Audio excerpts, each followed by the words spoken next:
காடுங்கொடி அண்ணா தலைவர் வாழ்ந்த ஊரில் வந்து நிற்கிறாண்டி, கல்வெட்டு துறையில் வந்து நிற்கிறாண்டி. எங்கட அண்ணா வாழ்ந்த ஊரடி, இந்த ஊருக்கு கட்டாயம் எல்லாரும் பெறவோணுமடி, சிவபூமி அடி. காடுங்கொடி அண்ணன் வாழ்ந்த ஊரடி.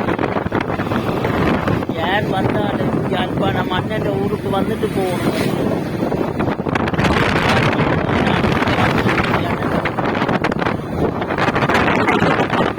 தலைவரடி, இறைவனடி.